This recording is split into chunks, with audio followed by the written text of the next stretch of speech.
The landscape of two UFC divisions is about to undergo a seismic shift, and I'm absolutely thrilled to share this monumental announcement with you today. Ilia Topuria, the phenomenal Georgian champion who has captivated fans worldwide, has made a decision that's sending ripples through the entire sport. He has officially vacated his UFC featherweight championship. This extraordinary development was just confirmed by none other than Dana White himself, and the implications are absolutely massive for both the featherweight and lightweight divisions. You can sense the mixture of pride and determination in Topuria's decision as he explained his reasoning. The champion, in his characteristic confident manner, expressed that he had achieved everything he set out to do in the 145-pound division, but more than that, it was becoming increasingly clear that making the weight cut was taking a significant toll on his body. This isn't just a career move, it's a testament to Topuria's ambition and self-awareness. The announcement has left the MMA community in a state of excited anticipation, and I have to tell you, my heart is racing just thinking about what this means for the sport. This kind of move, a champion voluntarily relinquishing their title while still in their prime, is something we've rarely seen in UFC history. The only comparable situation that comes to mind is when Conor McGregor made his historic move up in weight. But even then, the circumstances were quite different. What makes this situation particularly fascinating is Topuria's unwavering focus on the lightweight division. For months now, he's been vocal about his aspirations to conquer the 155-pound weight class, and you could hear the passion in his voice every time he discussed it. But here's where things get really interesting. While many of us, myself included, assumed he would immediately challenge for the lightweight title, the situation appears to be more complex than we initially thought. In an unexpected twist that has added another layer of intrigue to this story, El Matador himself has expressed a keen interest in facing Charles Oliveira first. Can you imagine the electricity in the arena for that potential matchup? Oliveira, with his exceptional striking and submission skills, would provide the perfect litmus test for Topuria's lightweight debut. The very thought of these two warriors stepping into the octagon together sends shivers down my spine. But hold on to your seats, because the current lightweight champion Islam Makhachev has thrown his own perspective into the mix. With the composed demeanor we've come to expect from him, Makhachev has suggested that he'd prefer to see Topuria earn his stripes in the lightweight division before challenging for the belt. You can't help but respect the champion's perspective. He's earned the right to have a say in these matters. Topuria essentially is no longer the UFC featherweight champion.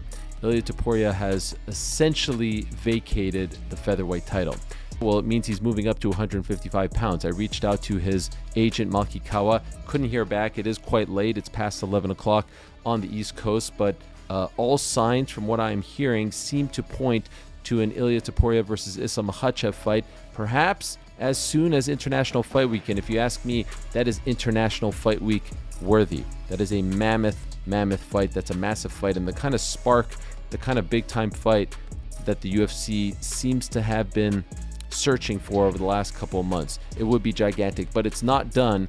It is not signed, and Dana White said in his Instagram Live that, you know, when they have something to announce regarding Ilia Topuria, they will announce it, but the guy ain't vacating the title just to vacate the title. What I'm hearing is it's a weight cutting issue. Just when we thought we had a handle on the situation, Ariel Helwani dropped a bombshell that has the entire MMA world buzzing with excitement. According to his sources, despite all the talk about an Oliveira matchup, all signs are pointing toward Topuria going directly into a title fight with Makhachev. The anticipation for this potential clash of titans is absolutely palpable. Speaking of Makhachev, his recent interview on the Russian channel Ushata has added another fascinating dimension to this developing story. When questioned about the possibility of facing Topuria, his response was nothing short of captivating. You could sense the quiet confidence in his voice as he addressed the situation with his characteristic straightforwardness. The champion's perspective on the potential matchup reveals so much about his mindset and approach to his career. I have to share Makhachev's exact words with you because they speak volumes about his character and mindset.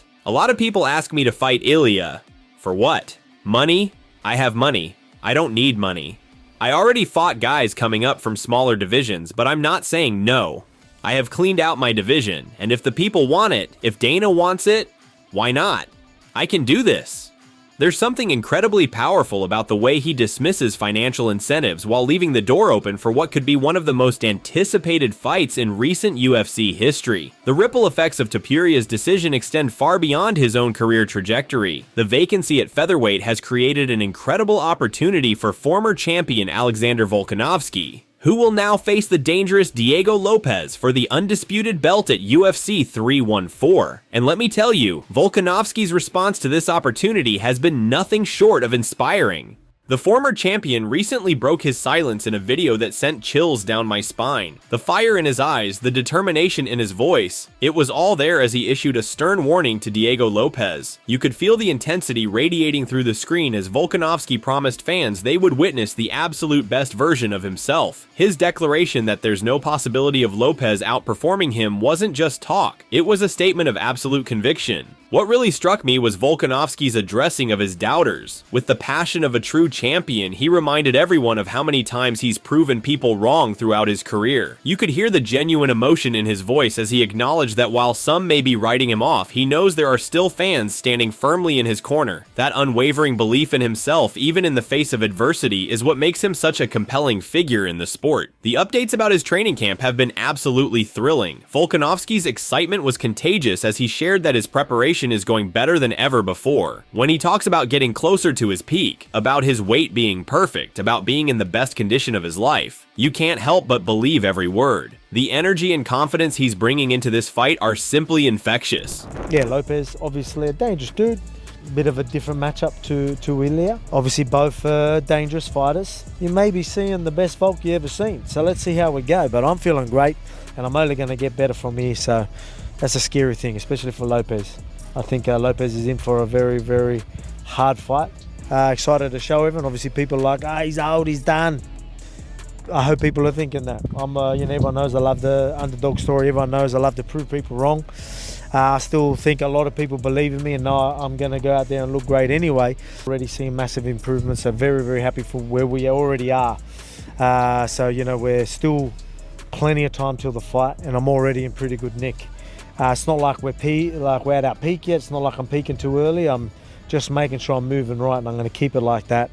And then we will peak at the right time. So all the 1%ers, but infectious. Just when we thought the news couldn't get any more exciting, Dana White dropped an announcement that had me jumping out of my chair. The UFC 314 card he's put together is absolutely mind-blowing, and I can barely contain my excitement as I share these matchups with you. The main event, featuring Alexander Volkanovski facing Diego Lopes for the featherweight crown, is just the tip of the iceberg. The storytelling potential in this fight alone is incredible. A former champion looking to reclaim his throne against a hungry challenger ready to seize his moment. The emotion, the drama, the stakes, it's all there. But wait until you hear about the co-main event. Michael Chandler, one of the most explosive fighters in the lightweight division, taking on the charismatic and skilled Paddy. Can you feel the electricity already? Chandler looking to reassert himself as a top contender while Pimblett aims to secure the biggest victory of his career. The stylistic matchup, the personalities involved, this fight has instant classic written all over it. And just when you think the card couldn't get any better, we've got Yair Rodriguez squaring off against Bellator legend Patricio Pitbull in what promises to be an absolutely electrifying featherweight contest. The striking exchanges between these two dynamic fighters could be something we talk about for years to come.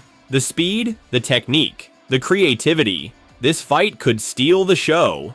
The excitement continues with Jeff Neal welcoming rising contender Carlos Pratis to the biggest test of his career. The welterweight division is already stacked with talent, and this fight could give us a glimpse at the future of the weight class. The raw power and technical skill both these fighters possess make this matchup particularly intriguing. In a pivotal light heavyweight showdown that has significant implications for the division's rankings, Nikita Krylov will face former title challenger Dominic Reyes. Both fighters have something to prove, and the intensity they're likely to bring into the octagon is something I can hardly wait to witness. The card keeps delivering with Dan Ige taking on Sean Woodson in what promises to be a thrilling featherweight bout. These are two fighters who never take a backward step, and their styles could mesh to create something truly special. The determination and heart both these athletes bring to their fights make this a must-watch matchup. In the women's strawweight division, Yan Xiaonan will face Verna Jandiroba in a contest that could have serious title implications. The technical expertise and competitive fire these warriors bring to the cage is something that true fans of the sport can't help but appreciate. And how about this? The legendary Jim Miller, continuing his incredible UFC journey, will face rising prospect Chase Hooper in a lightweight contest that bridges generations of MMA talent. The veteran savvy of Miller against the youthful enthusiasm and evolving skill set of Hooper. It's the kind of fight that makes our sport so special.